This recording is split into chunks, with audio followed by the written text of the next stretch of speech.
Blessed Beltane, art sluts. Welcome to Artgasm. I'm your host, Allison Moon. Today's episode is our very first deep dive where I spend the entire hour talking with our guest all about the movie Call Me By Your Name. But before that, I just wanted to give a shout out to my newest Patreon supporter, Rhiannon Kemp Davies, a fellow sex educator. So thank you so much, Rhiannon. I really appreciate the support that you're giving me. Patreon subscribers get access to special patron-only episodes. I just posted the newest one, which is all about Judy Chicago's The Dinner Party that's at the Brooklyn Museum. And so I just want to thank all my patrons for supporting this podcast and allowing me to do this on a regular basis. It really does help. So if you're interested in becoming a patron, go check out patreon.com/artgasm. And speaking of sex education, I still have Girl Sex 101 books in color in my office ready to ship out to you. I've had a couple of people buy them, so they're definitely moving off the shelves, but I've got a couple left. If you're interested in getting this book before they move to black and white, go to girlsex101.com/store and check it out. It is a sex ed book. It is a book that I wrote, and it features a lot of different sex educators, a lot of different voices from other people who have some form of sex between women.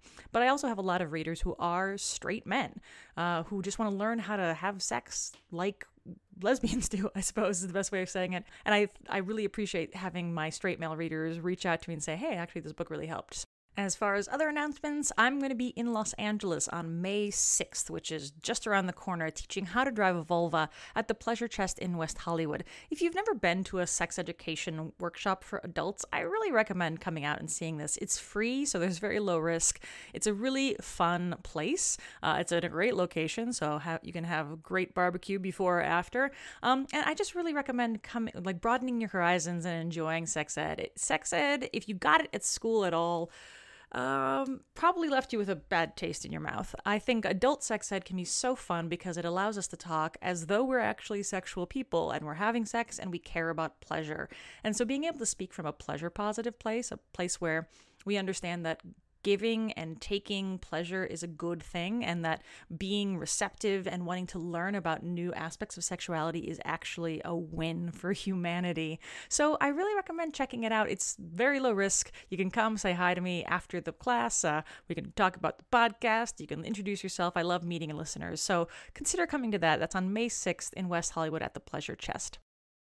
Speaking of curiosity being a virtue and sex positivity as a good thing, I wanted to tell you a little bit about my weekend. My partner and I went to Seattle to celebrate our 11th anniversary. I had tickets to the opening night of the new exhibit at MoPop, which is the Museum of Pop Culture in Seattle. I'm a member of the MoPop, and their new show was the Marvel Heroes show. My partner used to intern at Marvel Comics way back in the early 90s. He's an artist. He went to art school, and so he was drawing a lot of great stuff for Marvel and enjoying the hell out of his time there.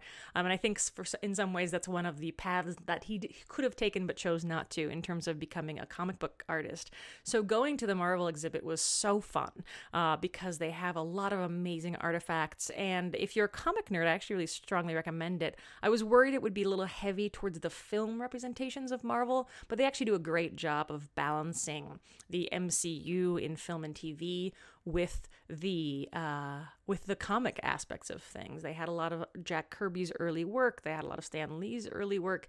They had the very first official Marvel comic from sometime in 1930 something, and a lot of great historical data around the comics code and how that affected things, plus a lot of awesome, really fun interactive exhibits where you could kind of do photo apps with some of the characters, which was great. But also, if you are a fan of the MCU, my favorite part was that they had a lot of the costumes used in these movies, and golly gee, it was so nice to see these costumes, because I'm not necessarily a sartorialist by any stretch of the imagination, but I appreciate good craftsmanship. And looking at the quality of work that went into these costumes, I could have spent just 20 minutes staring at Doctor Strange's costume. The detail was so gorgeous. So if you're really into fashion, if you're really into that kind of craftsmanship, that was just cool to see as well. They had a beautiful spread also of some of the Black Panther costumes, which was super cool. So yeah, if you're in the Seattle area, do check out that exhibit. I think it's playing through the end of the year, but it was just tons of fun. But what I wanted to tell you about in Seattle was actually where we stayed. So again, like I said, it was my anniversary with my partner, and we chose to stay at a place called Enthrall, which advertises itself as a kinky B&B. And it's so funny because for me, I'm from the Midwest, and so I have a lot of insecurity around being a guest in people's homes. I tend to make myself very small and very quiet, two things that I am not in real life, but I feel uncomfortable when I'm in other people's homes. And so Airbnbs, B&Bs always tend to be a little bit challenging for me, especially when it comes to going on an anniversary trip.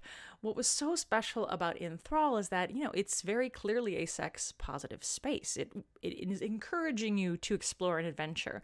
And so, our suite had a cage in it. It had, a whole rack of floggers and single tails and paddles. It had a closet with collars and bondage gear, and there were little tie-down places on the bed, so you could use bondage in the bed.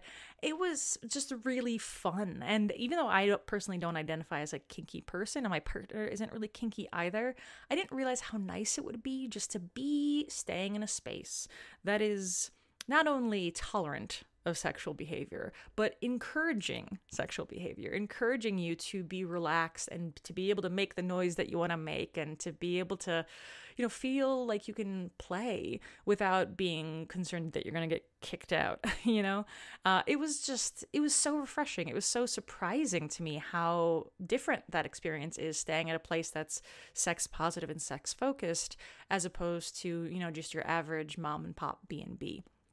We ended up talking to the proprietor the next morning, and she said that the best testimonial she had gotten was that a couple came on their anniversary and it ended up feeling instead like a second honeymoon, which to me just sounds like such a great testimonial. But I have to say, it was really lovely. I felt immediately very romantic, very juicy, very excited to be with my partner because of all the toys and all the fun ways to play. They had a huge play space that was, a common space with a lot of different setups, and they do parties as well.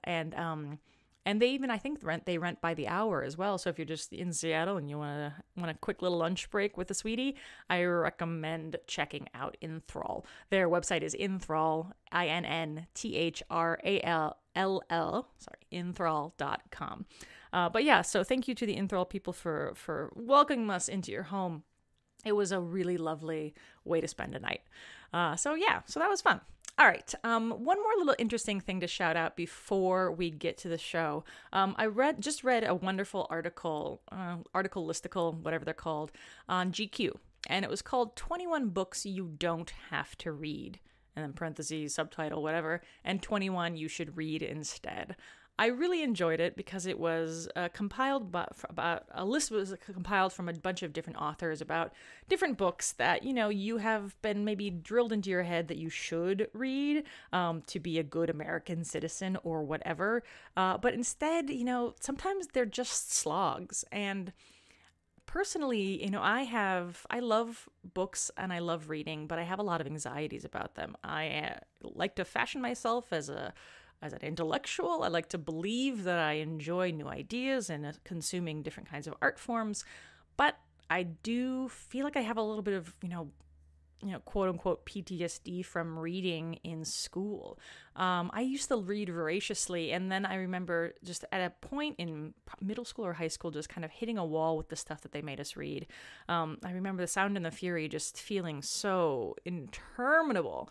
Grapes of Wrath, these books that I think, they absolutely have value and beauty, and some people really enjoy them, and some of them are absolutely deserving of their place in the American canon. And some of them are so just tiresome. And I think coming to adulthood and being willing to admit that some of the things that we've been told are capital C canon and, capital R required reading, you're allowed to have a different opinion about that. For some reason, it's weird to think of these things as untouchables, that if you don't enjoy something, it makes you stupid or bad or, unwilling to learn or whatever. And seeing a list that is composed of some work by some really amazing authors who said, actually, this book's not great. It's boring. It's tedious. But this one's trying to do the same thing or deals with the same theme, but in a better way. So one example that I'll give you, a couple of people mentioned Ernest Hemingway and replacements to Ernest Hemingway, but my favorite was two authors suggested alternatives to The Adventures of Huckleberry Finn. No matter, I don't understand why children, teenagers are required to read this almost in every school in America.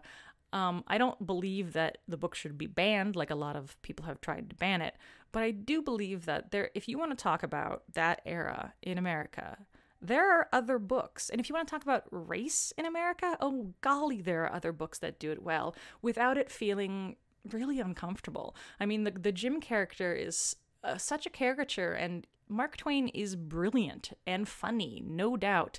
This book isn't his best, yet somehow we're always imposing it on our young American kids. So what was great was these two of these authors recommended alternatives. Katie Weaver, who's a GQ writer, suggested instead of Huckleberry Finn, you read The Narrative of the Life of Frederick Douglass, an American Slave, by Frederick Douglass, an incredibly learned and incredibly compassionate, incredibly intellectual and creative and interesting man. Who wrote in his own words. So he was not some white guy trying to take on what the experience of black slaves would have been. It was actually a man who was born into slavery discussing his own experience. Like, what a concept.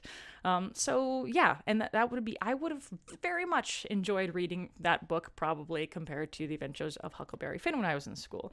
So that's a great example of this list, but I definitely recommend checking it out if you're just looking for new books to read, or if you feel any anxiety about not reading all these American classics that we're always told we have to. And just for the record, I don't believe they're all American books. It's just, I was kind of going into a fugue state, remembering what it was like to have to read all these Dust Bowl books and things like that. And again, like hearing from authors who are storied in their own rights and who are lauded in their own rights, discussing why they think certain books leave them cold.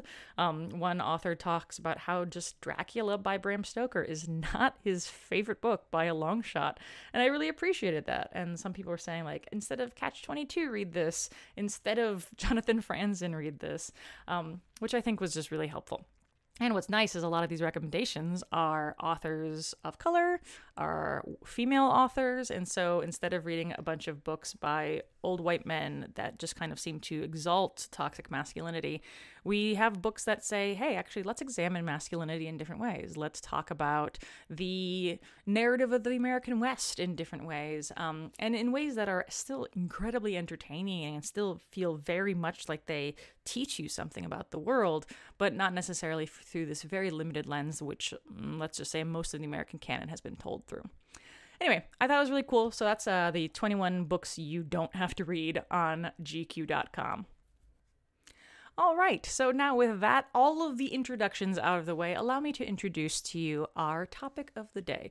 Today I'm sitting down with Michael Schulman. He is a journalist. He's written for Vanity Fair, The New Yorker, and a lot of other amazing publications. And I'm talking to him about Call Me By Your Name, and we're discussing the movie. So if you didn't read the book, you don't have to read the book. See how that works? So Call Me By Your Name was a movie that came out at the beginning of this year. It is beautiful, and we talk about it in detail. It's going to be spoilerific in terms of the plot and the characters and the dialogue and all that. I don't think that this movie is a movie that is very easily spoiled, however, because it's not really about the story. You could know all the details of the story, but what's so beautiful about it is the execution of it. So seeing those actors just take on those beautifully emotional moments and just really soaking in the beauty of that time and that place. So even if you haven't seen the movie, I think you can enjoy the conversation, acknowledging that we will tell you pretty much how it ends. But I still encourage you to listen.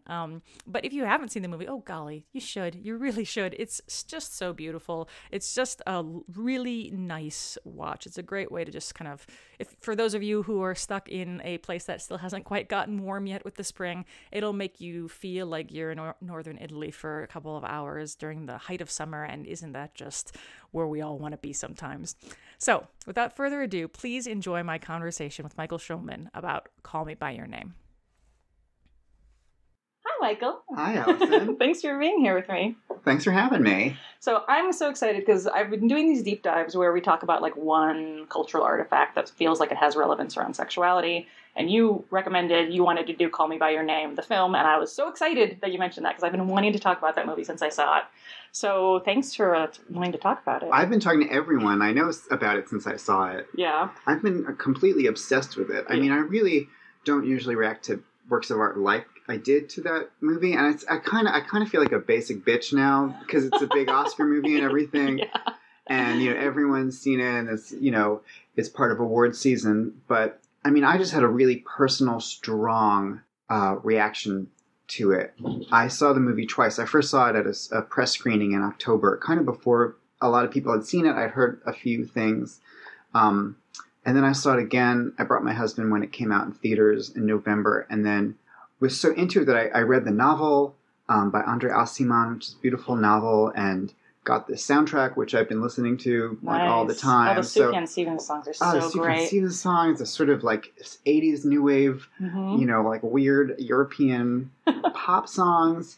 The classical music, it's so beautiful. So I just feel like I lived this work of art in various forms for a couple of months. I really feel like a stan. Like it made me feel like the way teenagers feel about stuff. Like I wanted to start making Tumblr pages for Elio and Oliver, like fan pages, and I'm really not like that. I'm really a very, discerning. I have this very strong sort of critical wall, I usually process things, on an intellectual critical level, and I have a lot of defenses in this movie. Just sailed right through them. Can you tell me what you think was about it, or what about the movie kind of found its way through all your critical defenses? Yeah, well, it's a bunch of things. I mean, it's so.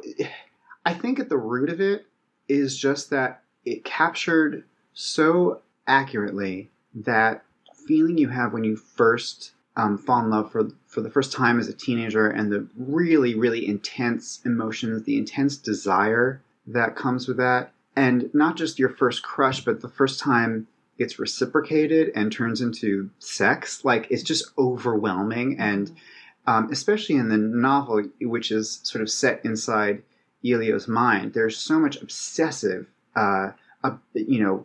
watching everything that Oliver does and thinking about like every body part, everything he says, analyzing everything that Elio says to him, and was that stupid? Did he understand what I was going for? Is he reading my signs and I'm reading his signs? It's so the obsessive kind of neurotic butterflies in your stomach, and it really gets in his head. And I think the movie does this in a different way, but also beautifully, where you feel his just overwhelming, all-encompassing physical desire for someone that then just explodes into this love affair very unexpectedly. I don't think, if you didn't know anything about the movie, you may not think that they were actually going to get together.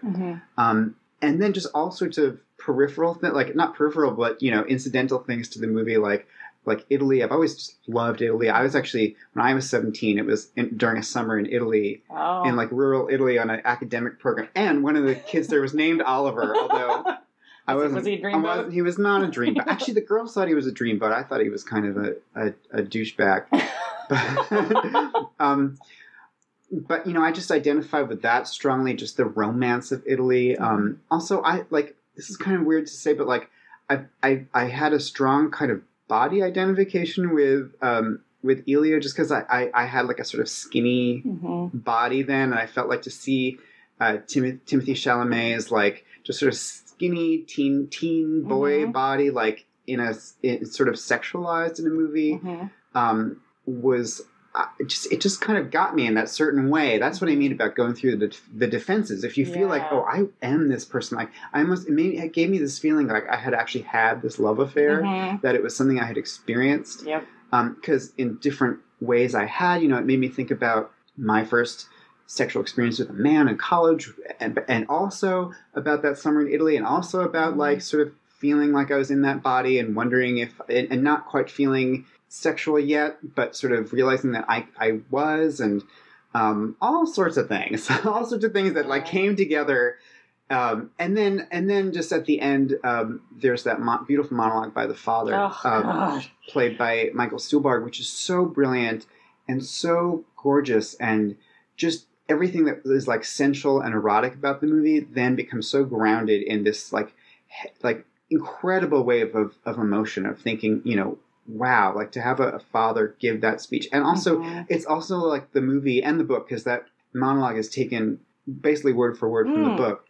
It's a work of art that's telling you, feel something, don't tamp it down. Don't try to moderate it in any way or get past it. Feel the good with the bad, like feel the heartbreak. And I almost felt like in a meta way, that was the movie telling me, like, feel this work of art. Everything that is sort of rising to the surface watching this, embrace it, rather than kind of going into your critical, like, okay, well, this movie was all right. I like the cinematography and blah, blah, blah.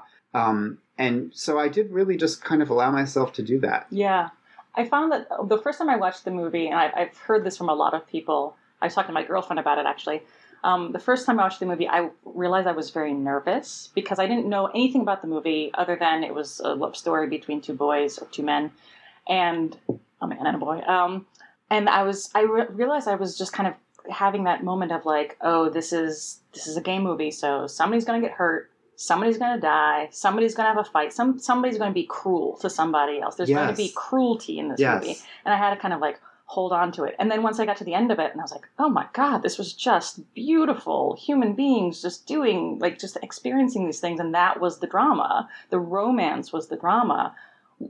So I watched it a second time, and then I was able to indulge a lot more in the beauty and the experience. And I definitely had that experience of like feeling a teenager again. Like if it's a job of a film is truly to transport you, like this one did it so well. Yeah. Like I remember, like I felt 17 again. I felt that agony of waiting for your crush to walk through the door, or wondering where they are, what they're doing, and just desperate for them to touch you, even in the most casual way. And I was so amazed at how well they were able to take those scenes that I would imagine work very well in literature, where you can talk about the interiority of a character better and just be able to dramatize them in a way where you saw like the nervous energy of Elio, like waiting, and you could just kind of see him vibrating with desire. And I was like, God, I remember that feeling, that anxiety. Yeah, the anxiety. But I know exactly what you mean about expecting tragedy. And part of what I remember the first time I saw it, I immediately found myself reacting to was how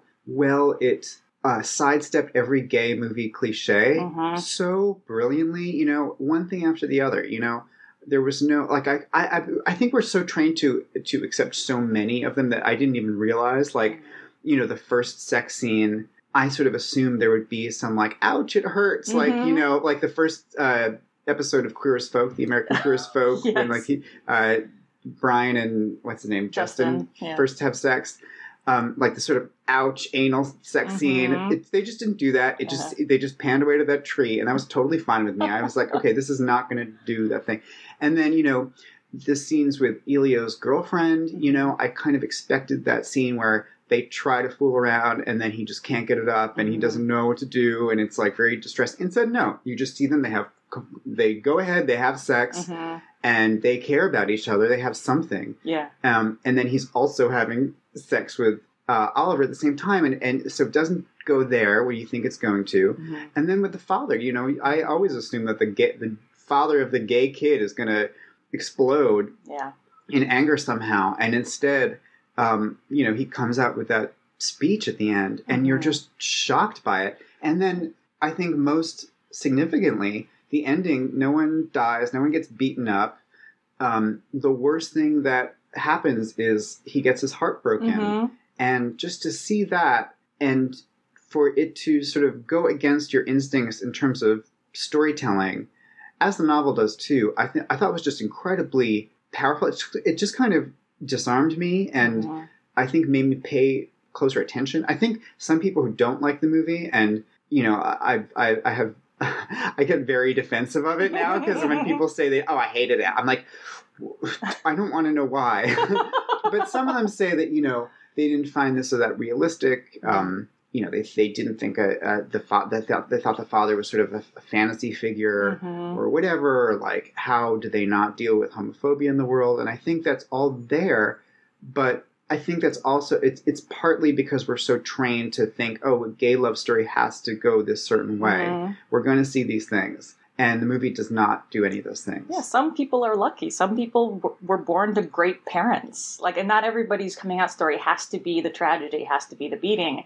And we shouldn't have to see that for us to believe the queerness of the story. Like, that seems unfair to gay origin myths, right? Yeah, and I was thinking also how we've had these 3 mainstream movies 3 years in a row, Carol, Moonlight, and Call Me By Your Name, that all have not tragic endings. They have kind of ambiguous endings or very sweet, intimate endings. But I think that's a real step forward, that no one has to get punished at the end. You can show that it's difficult and that these people are isolated and have trouble finding each other. But you can also have tenderness and intimacy at the end. You can have them actually coming to a place where they've evolved and they can move forward with their lives, maybe with each other, maybe not. But you don't have to see someone, it's not Brokeback Mountain anymore where someone, you just expect, well, someone's going to get, beaten to death. Or die of AIDS or whatever. Right. Yeah, I felt like it was it's a love story to gay culture in so many ways too. And I think what I've heard a lot, at least from my gay male friends, is that this story kind of, even if they didn't have that experience of falling in love in a very pure, innocent way, even if their personal backstory does include tragedy or cruelty, that this kind of helped it gave them the story that they deserve, right? It gave them a story to reflect upon, to just enjoy, and to not feel like re-traumatized by. Which, again, like if you are straight, you get tons of stories to choose from about sweet first love. But for gay guys, you don't have that option. And so there's always that undercurrent of tragedy. And I like the idea that this is helping kind of remake the narrative a little bit. So we have just sweet, pure stories as well. Yeah, absolutely. Absolutely. It's funny, too, because I interviewed Baruch Porras Hernandez, who's a writer in San Francisco, and he was very, very callous about the film in a very funny way, because he's like, there's no butt sex, I don't care. He's like, and we actually contrasted it with... Well, there is in the novel, so you should give him the book. Okay, good. Well, there we go. But yeah, he was just kind of like, trash, in that very dramatic way. And we were comparing it to the sex scene in Brokeback Mountain, which is very explicit in a very, I think, very sexy way. The first sex scene in the tent. But it's funny to have that kind of, like, the Merchant Ivory vibe versus the, 2 cowboys on a mountain vibe. the 2 cowboys on a mountain vibe. I know that as a category. I hope so. I hope it becomes its own genre. I've had friends who felt that way, that the movie should have had more explicit sex scenes. I mean, it's hard to argue with that when I just felt so incredibly turned on by it that I felt like I was wandering around afterward in some, like, an erotic reverie for 2 weeks. How do you argue with that? It's like, if you didn't think it was sexy enough, I just don't know what to tell you, because I know the way it made me feel, like, on a physical level. Yeah, well, again, like, their toes entwining had so much erotic potential. Yeah, like, I didn't need to see the penetration, because and the peach, of course. Oh, yeah, oh my God. But, it's like, I've seen gay sex scenes. Like, you can just, you find them online. It's like, they're there. I don't need to see what, an explicit anal sex scene looks like, because we've passed that. It's not like, I've seen people argue on Facebook that it was almost like a sort of conservative move to not alienate certain people. And I just don't believe that at all, because I feel like that's not a boundary we need to break anymore. It's been done. Like, it's been done plenty of times. Queer as Folk was on for years. Queer as Folk. You want to see some skin? Queer as Folk is right there. It's there. Yeah, it's funny because I didn't feel it was conservative at all. I thought it was incredibly sensuous. And again, I think that's hot. I wonder, though, like, I didn't hear any critique. And again, I haven't heard critique in general, so you're probably far more enmeshed with people who have differing opinions than I do. But what I thought was interesting was how none of the critique, if there is that, I'm not hearing anything about the kind of underage element of it. And well, who's saying that is, like, alt-right people on Twitter. Okay, yeah. So it's there. I mean, it's there. And I actually got really nervous when the whole Kevin Spacey thing happened because it was in between the time I saw the screening and when it came out. And I just had this feeling like, oh no, this is going to ruin Call Me By Your Name. Like people are going to be, are going to equate the two and feel like this is a pedophilia movie or something. And people have, like people like James Woods, the actor James Woods was super conservative. Now he was saying on Twitter, like, like Hollywood is so sick. This movie about a teenager being, and it's, I mean, what can you say to that kind of thing? I mean, if you don't see this movie as like a consensual love affair between two, and also part of it. Sorry, this is a bit of a tricky tangent. And in terms of Kevin Spacey, like first of all, that was a 14-year-old, and the characters in Call Me By Your Name are 17 and 24, I think. So there is a difference there. It's hard to say, where is the line? Right. If it's a legal line, then 17 is on the other side of it.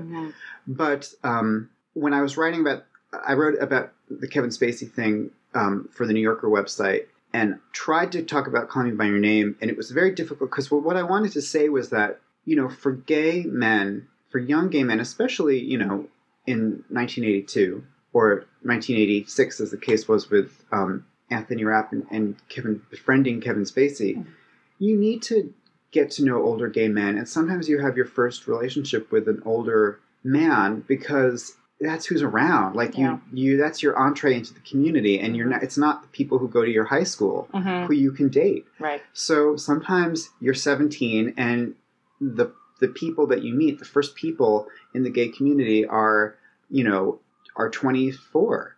And that's who you have a relationship with. And a lot of people have really healthy, great relationships with those people. I'm sure there are plenty that are icky and exploitative and bad.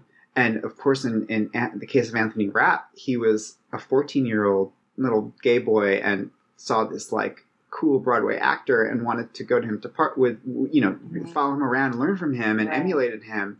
And Kevin Spacey just totally took advantage of that by like jumping him at this party. But I do think that, there is like a place in gay culture and gay sexual culture for relationships with, especially first relationships with a slight age difference that can really that are really necessary because sometimes those are the only people Yeah, I love the way you describe that. It's tricky though because they can always turn out very badly. And well, that's the thing. I wrote a play, and this again similar. I was finishing it right as I saw the movie. I was at the Paris Theater to watch the movie, and I had given the play to a producer friend of mine, and she's like, "Have you seen Call Me By Your Name yet?" I'm like, "Why?" And she's like, I'm not going to say anything. Go see the movie. It's very relevant to your themes." So my play is a lesbian relationship, much larger age difference, but with an underage woman.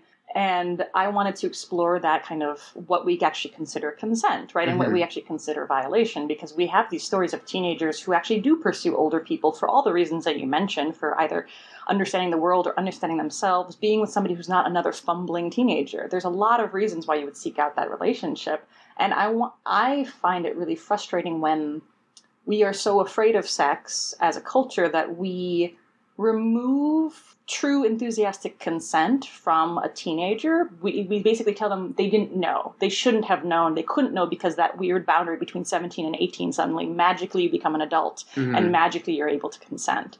When I was a very precocious sexual teenager, I was very eager to have sex with anything and anyone. And so, if anybody said that, like, you were a rape victim, I'd tell them to go fuck themselves. Like, no, actually, no, I sought this out. I wanted this and I loved it. And I have very positive memories. And we have all these stories. I mean, again, when David Bowie died, people were rushing to say, like, oh, yeah, that teenage girl with David Bowie, Like, and people were ignoring the fact that she still says it's like still the best night of her life. She's in her 50s and she still says, now I know it's a gray area and I know there's the where are the parents kind of conversation that I think is necessary. But like, what about, where's the emotion? Where's the tenderness? If like, if you have the experience with somebody that is slightly older, like, who's to say it was a negative one or a positive one other than the people experiencing it? And I think Call Me By Your Name does a really good job of sort of playing with whose the aggressor during their flirtation. I was just rewatching some scenes, and there's that scene where they're on the berm and they're like hanging out. They have their first kiss, and Oliver's like, "Stop! We haven't done anything. We haven't done anything yet to be ashamed of." And then Ilya just grabs his crotch. Yes. I mean, that to me was an incredible moment because you're like, okay, this is not a case of the older guy taking advantage at all. It's like this kid is on him, and he's shocking himself by the move he's making, and he's taking this incredible risk because he wants this guy that badly. And then there's other little moments when Oliver kind of pursues him a little more, like when he rubs his feet after the nosebleed, and I think it does a very delicate job of that. And I think that Oliver's given so many lines where he truly checks in, and I love that because again, you don't see that in any movie of like actually talking about, is this okay? Are you okay? Like, and the nosebleed thing kind of gets a callback. Like, I didn't do this to you, right? Like, you're not freaking out, right? Yeah. And he says, I don't want to mess you up. I mean, he's very clearly aware of the power dynamic and very clearly giving Elio his opportunity to step in or step away. It kind of leads up to what I think is one of the most romantic, the moment where I'm like just fully like fugue state 17-year-old Allison was when they're sitting on the stone arch, I think like the night before he's supposed to leave, and he's saying, like, we wasted so many days. And he's like, well, I didn't want to freak you out. Like, I touched your shoulder and you moved away as I molested you. And so I just cooled off, right? And immediately you see that he tried making a connection. The connection was rebuffed. And Oliver just then was like, okay, that's clearly, I misinterpreted. Clearly, I'm going to just keep to myself. Yeah. And then and then Elio is the one who actually starts seeking him out. Yeah, and I love that moment. One thing that's a little more detailed in the book is, again, because it's set in Ilya's head, is all of his sort of bad attempts at, what's the word? Like, kind of faking out Oliver, like, oh, well, maybe if he obviously knows that I was looking at him over breakfast, so now I'm going to just pretend that I don't care about him and go up to my room and ignore him. And, oh my gosh, did he pick up on that signal? Like, is he now ignoring me? And the obsessiveness and the sort of circular, obsessive thinking that you do when you're only thinking about one person. And then eventually when they become intimate with each other and they start talking, like, Oliver's like, oh yeah, I mean, I was reacting to that thing that you did, and I can't believe you didn't know. Yeah. And I just wanted you the whole time, but I thought you were ignoring me a lot, Yeah. And just that game that they play that does kind of waste, 2/3 of their summer, but you kind of couldn't imagine it any other way. Of course, you have to have that building of tension. Right, that's so erotic. Yeah, I was thinking, I was reading the screenplay, and there's the way James Ivory writes the scene of the first kiss is so lovely, because he says at some point, like, they're sitting next to each other, and then Oliver leans in, but is only going to meet him halfway, and he offers James Ivory used the term like conciliatory kiss. Like, he was just going to offer just look at, and then Timothy Chalamet is so hungry, and you see his mouth open versus Oliver's kind of closed mouth, and it is a very erotic moment, but it's an erotic moment because Timothy is just like lust, and Oliver's like, well, and it's that feeling that you could like climb on someone like a tree. I mean, I remember having that feeling, and especially having, like, again, this is like weird territory, but having that feeling as like a skinny kid about like bigger guys. Like, I don't know, I just, for some reason, I think another annoying thing I saw people say on Facebook about the movie is that they're just like two pretty people, two pretty privileged white boys hooking up, boring. And I actually think they are a very weird-looking couple. Like, they physically don't really match each other. When you think about, I don't know, like, all the buff guys on, Queer as Folk or Looking or any of those things, or even, like, Heath Ledger and Jake Gyllenhaal, who are basically the same body type, to see Timothy and Armie Hammer together, they're very different body types. They are very oddly matched, and I think that makes it more interesting and also makes it more specific in a way that also made me feel like I'm seeing something that's a real story. Mm-hmm. Yeah, like the difference of mannerisms. And I love the way, and I'm not sure if this is true in the book too, but how Oliver is kind of almost like brutish in a certain way. Like he actually, I was having such a weird thought. I was thinking, you remember Sex, Lies, and Videotape? Yeah. Okay, I know this is strange, but I remember, like, so the scene when Oliver, like, first shows up, and he's, it's commented how big he is, and then he goes up to bed, and he just passes out, and he just sleeps, and he's kind of rude, because he's like, just make up an excuse, like, and he's very American, right? He's very gruff, and he's very masculine, and it made me think of James Spader in that very first scene with him and Anna McDowell, where he, like, goes to pee, and then he has, like, it's a false alarm, and he comes back, and he's like, I had never seen that in a movie where it's like a man just knows his body so well, where and he's so not afraid to be like, nope, didn't have to pee actually. Like to this woman he's just meeting. And it made me think of Armie Hammer, where he's just kind of incredibly masculine in very specific ways, but obviously incredibly tender and incredibly soft in other ways. But the egg thing, that's kind of repeated, where he just keeps on mauling these soft-boiled eggs, and he talks about how, like, if he gets started, he won't be able to stop. He knows himself so well. He'll eat too much. He'll drink too much. He'll have too much sex, and he's just so aware of his hunger. Right. That when that compares it to him working with so much restraint, to not maul this 17-year-old boy, to not go too far, to have his manners. I think it's such a beautiful cultural moment, like American and European, but it's also this like masculine man who has to exert restraint because he still has to go back into a straight world. He still isn't out. He cannot be out in his world. And so seeing how he knows his desires and is constantly lashing them down to keep from overwhelming himself. Yeah. I think the cultural difference is really interesting too. Actually, the whole first part of the novel is about Elia obsessing over the way that Oliver says later. Because, obviously he's an American kid, but they're sort of European culturally, with a European mother. And I think that, some people I've seen haven't liked Armie Hammer, his performance. And again, I have no... Really? I will not give an inch to any of this criticism. Yeah, no. I do agree that Armie Hammer's an unconvincing Jew. He's a New England Jew. I don't know. But I do think he really captured that sort of 80s American cool guy thing. Partly it's just like his sunglasses, but he sort of looks like, like Tom Cruise in Cocktail or something. There's got a little new wave thing too. New wave, high tops and dancing to slugs. Yeah, absolutely. And I think that the way they dress him and style him, and slick back his hair, is very cool guy. But also in the way that he's sort of he reminds me of some camp counselors I had. In the way he sort of teases Elia and be like, "Oh, is there anything you don't know?" Like sort of in the way that you in the way that you sort of like. In a light way, condescend to people like your kids in your cabin, or just like josh them, and he has this sort of like kind of fratty quality, just slightly, but also kind of Armie Hammer also has a sort of well-bred Ivy League vibe too, as he did in The Social Network, and I just think that's put to use so well because you know exactly who that guy thinks he's supposed to be.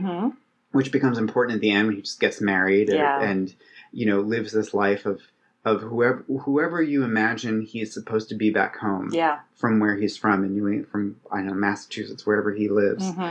You just imagine that he is on this sort of straight and narrow. Yeah, and I think that's interesting because he's such an intellectual, and again kind of plays with the kind of stereotypes around masculinity, because he's this big brutish guy in some ways, and he's also a refined, well-raised, well-mannered guy, so that when in that one little scene that does so much work on the phone, when he says like, wow, "You're so lucky to have parents like yours. My father would have dragged me off to the loony bin." I mean, just hearing the way he delivers that line, where it's kind of flippant, but it's 100% true. I mean, this guy does not have the life that Timothy gets to have, or that Elia gets to have. And I think he has like two registers in his performance. There's the kind of well-bred, like even the very, very first moments when he says, "Oh, did I take your seat?" to the mother.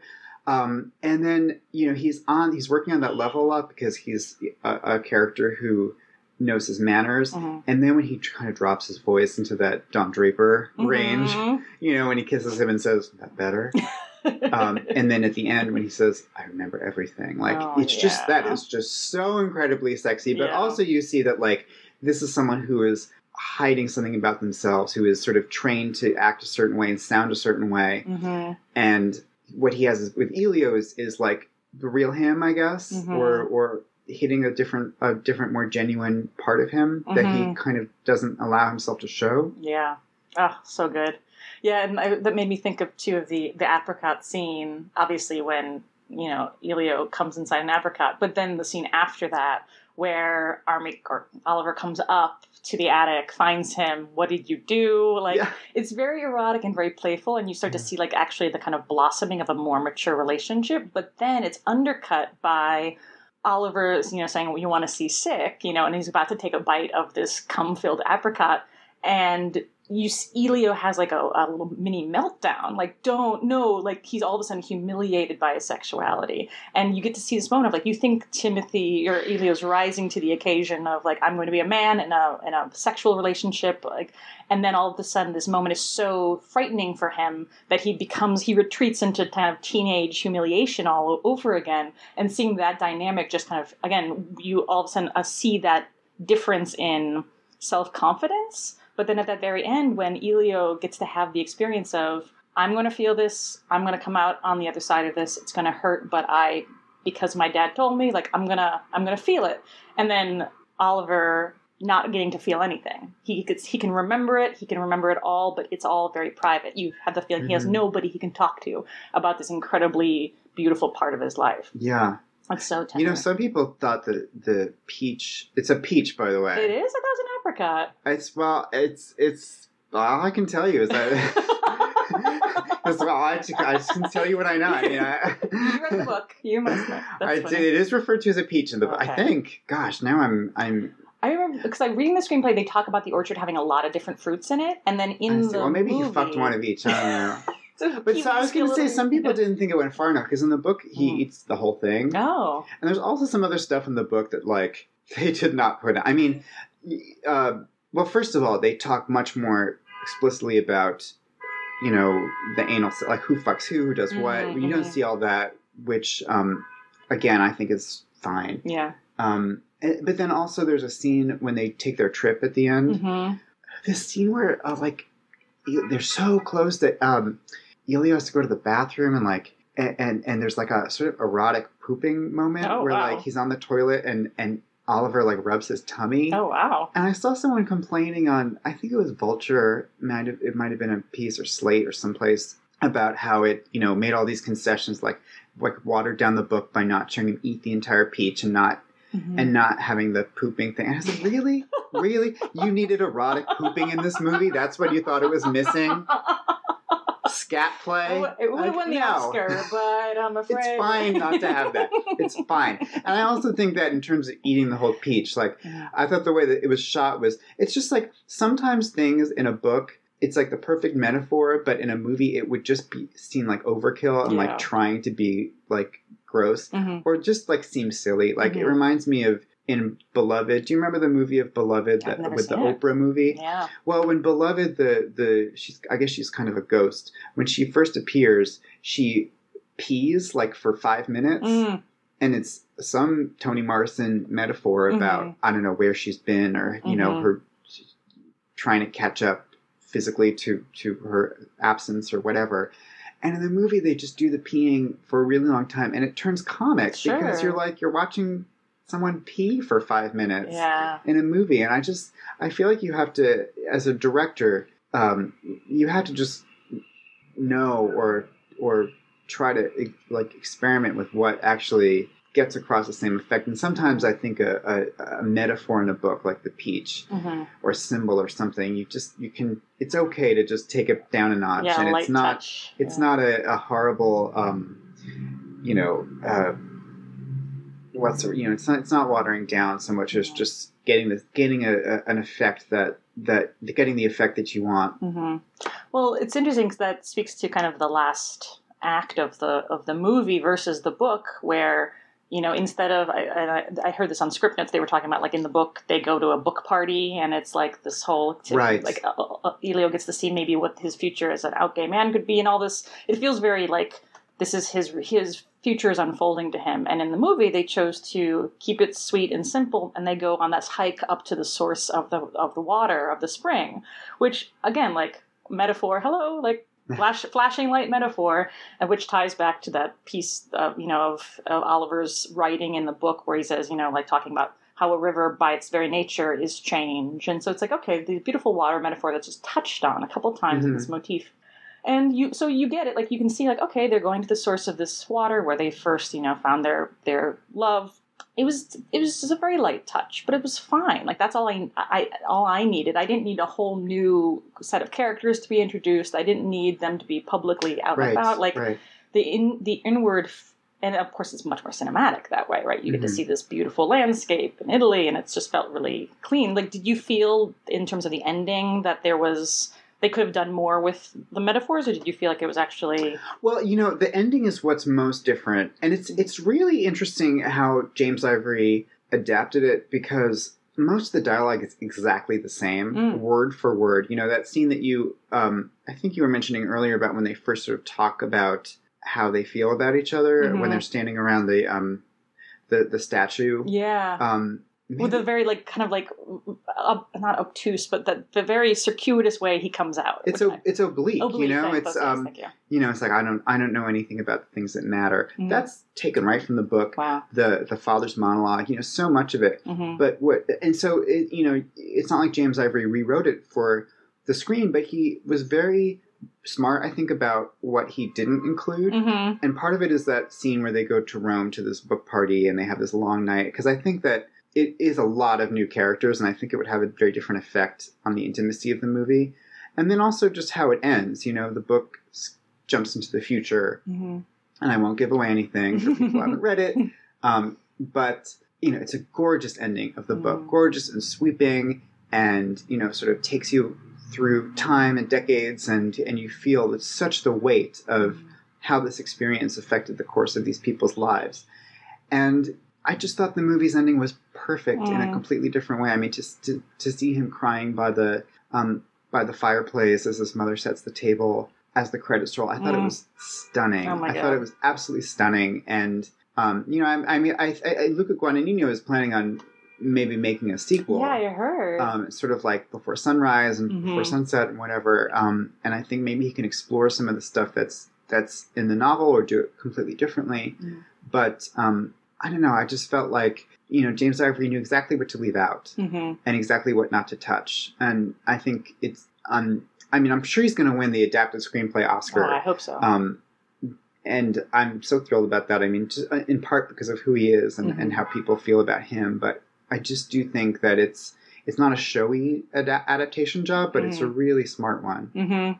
Yeah, I could have this moment of, like, I could just see the highlighter in the novel grabbing the things, Yeah. So before we wrap it up, I have to ask you about, well, I feel like there's, like, kind of still a central mystery in the monologue from the dad that I think everybody has a different opinion on. And there's kind of like a mini mystery too. And so I think the big mystery is, like, the father talking about, like, I almost had that once too. What do you think he meant? Do you think he meant, like, that kind of great love, or do you think he meant a gay romance? Like, I interpreted it as a gay romance, and that I watched it again today, and I actually thought suddenly maybe he's not saying that. Maybe he's just saying that I had some great young love, but I don't think so. I think he's saying that, as a young man, he had this sort of intense desire for some guy, and he didn't pursue it. And it's not to say that I don't interpret him as, like, a closeted gay man. I think everyone in the movie is probably bisexual. I mean, it's kind of hard to put your finger on, but I don't think he's like a miserable in his marriage or anything to this cool French lady. She's French, right? She Italian? Or Italian. Because she inherited the Via. Well, anyway. Anela. And then the mini mystery, I think what you're alluding to, you can tell me if I'm wrong, but when he says, does mom know? Yes. And people are confused about whether that means, does she know that you had this like possible gay thing, or does mom know about me and Oliver? And I always thought it was about, does mom know about me and Oliver? But I could be persuaded otherwise. Yeah, I didn't hear it interpreted the former way until I heard other people talking about it. Like, oh gosh, no, I just heard it as, does mom know about me and Oliver? And then when teenagers are so self-absorbed, it's like, what does he care if mom knows about his dad's past? Like, if I were 17 and my dad was like, I know all about you fucking my intern, I'd be like, does mom know? That's what I care about. Of course. Just because that's what teenagers are like. It's like, oh, Jesus Christ, does mom know I'm gay?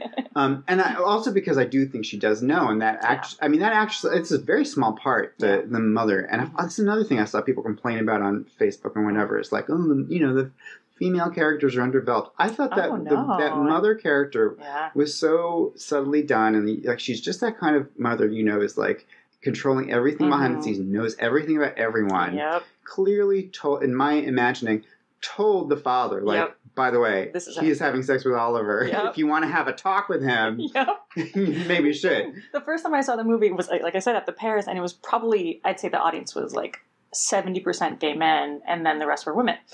And so, and maybe there were a couple of straight guys smattered through. My partner is bisexual, so I guess he counts. So, Michael Stuhlbarg, thank you. I've never known how to pronounce that. When he says to answer the question, "Is mom no," or "I don't think so," the entire audience just busted out laughing. Yeah, it was a huge. It's a lie. But then at the end, he says on the phone, they know about us. Yeah. So I interpreted that as like he saw through this totally lame lie that the father, or just that he figured out in the 6 months between then and now that the mother did know. Yeah. Well, I watched the movie the second time, and I can see that the actress portraying the mother, she is playing it as though she knows the morning after they have sex. Right. At the breakfast table when Armie Hammer can't focus on the book and there's the awkward scene, you can see it on her face that she listened to her son have sex last night. It's not that big a house. No, it's not. It's not small, but it's not huge. And so it's such a funly tense. The way the scene is shot is so tense because it's like a close-up on Armie. You think maybe he's alone, lost in thought, and they pull back and you see he's actually at the table with the parents. Everybody's reading, lost in thought.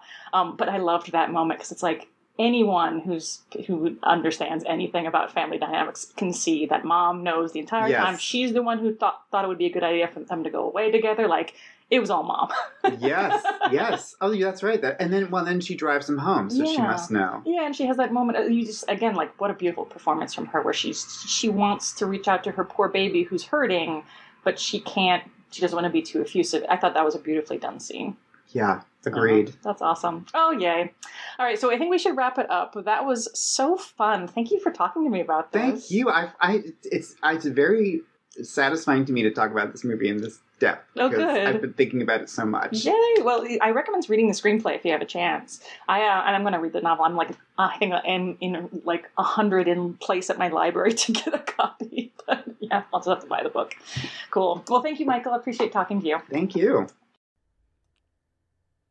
And that is it for this week's episode of Artgasm. Thank you so much for joining us. One little detail that I didn't notice in Call Me By Your Name until my second viewing was that Elio has a Robert Mapplethorpe poster hanging on his wall, which I thought was a beautiful, if curious, detail, because if his parents did not know that he was queer immediately upon hanging up that poster on his wall, I don't know what to say. If you enjoyed Michael Schulman, he will be back in a future episode where we discuss his career as a journalist, talking about celebrity interviews and queerness within the arts in general. So do stay tuned. Subscribe if you haven't subscribed on your favorite different platform. We're on iTunes, we're on Spotify, we're on Google Play, we're in all the places. If you're listening to us on artgasmcast.com, at the very top, you'll see the 3 different options of subscribing on those major platforms. And if you are an iTunes subscriber, first of all, thank you so much. Second of all, I've asked you to leave a review, and I still am asking you to leave a review, and I would very much appreciate ratings and reviews. All of it really helps. As far as I can tell, a lot of the rankings of iTunes are kind of this murky haze of what exactly gets podcasts on people's radars, but I do know that ratings and reviews really do help spread the word. Some people have mentioned that they've tried leaving a review and it's been very challenging. I believe this is for people who are on iPhones who've recently updated their operating system. There are some different directions of how to fix that. It's kind of shocking to me how complicated it is. The one thing that I can say easily is that you need to leave a review and rating through the iTunes app, and it's easier if you do it on your laptop, your computer, instead of on your phone. So again, I know it's hard and I know it's annoying, but if you have the time and the will to try and leave a review, it would sure help. And at the very least, just sharing this stuff. If you had a friend who really liked the movie and wanted to hear about it, just share on Twitter, on Facebook, anywhere that feels comfortable for you. I'm on Twitter at HeyAllieMoon. That's HeyAllieMoon. I'm also on Facebook with Artgasm Cast. You can generally find us on Artgasm with Artgasm or Artgasm Cast wherever you would expect to find us. And one other question for y'all, if you enjoy this kind of thing. I've been calling these episodes deep dives. We will be having a number of different deep dives in the future about some movies, about some albums, about some artists. But I want to know, is there a better word for it? Is there a more artgasm-y word for it?